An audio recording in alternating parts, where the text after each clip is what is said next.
เรียบร้อยนกเข้าทอง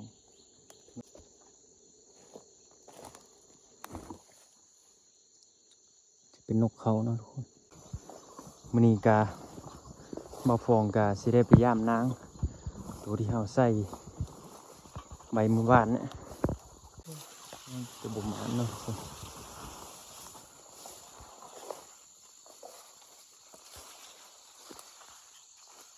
ตึกแต่ตุกเกียตัวเดียว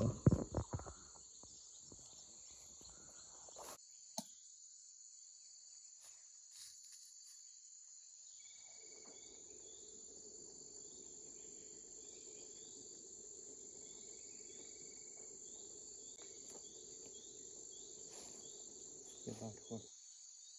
ตึกแต่ตุกเกียนี่เนาะทุกคนนกบ่ทึกเนาะมันสิบิลุนดังที่2อยู่ถึงเนาะมันสิมานบ่ไปเบิ่งดังที่2กันเด้อ โอ้ดังที่2นี่คือทึกนกนู่นทุกคนนกกระทองทึกเกียโอ้ดังนี้ทึกหลายทุกคน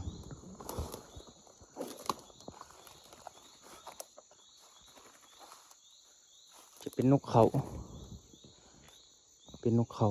กับโอ้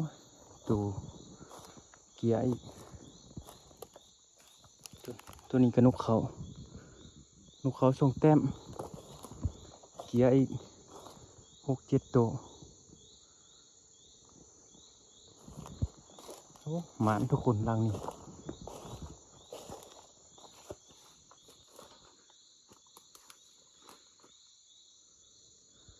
ี้ถือดีก่อนเนาะทุกคน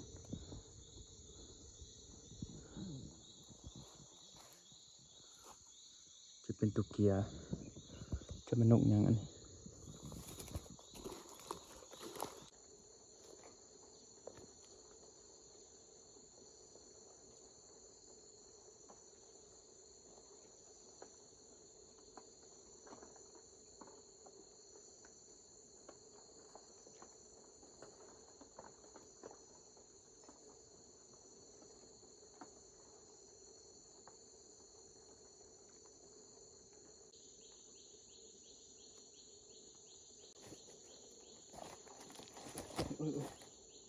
เรียบร้อยนกเข้าทอง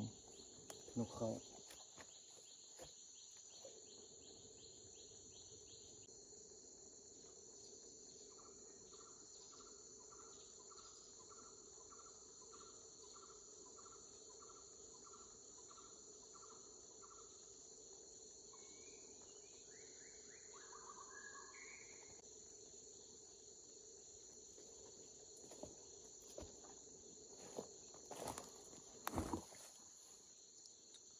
เป็นนกเขานะทุกคนตัวนี้เป็นตัวที่2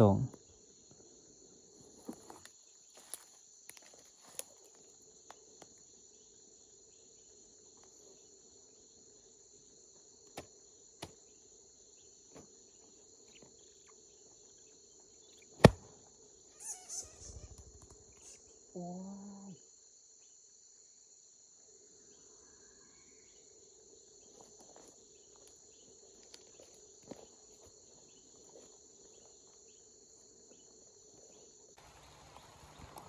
เอาทุกคนผลงานใส่น้ำของเฮานี่กะไล่นกเขา2ตัวกับตุกเกียอีก8ตัวนกน้อยอีกตัวหนึ่งสรุปแล้วผลงานมื้อนี้กะใส่น้ำนี่กะถือว่าถึกตารางเดียวเนี่ยทุกคนถึกหลายเนาะส่วนหลังตัวที่เฮาซื้ออยู่เตือนมันถึกแต่ตัวเดียว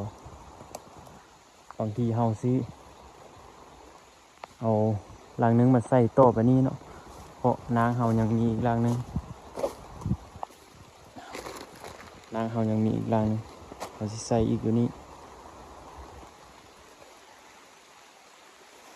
ฝนกระตกเนาะตอนนี้ฝนกระตกแล้วเนาะจะสิใส่ได้สำหรับฝนตกเนาะ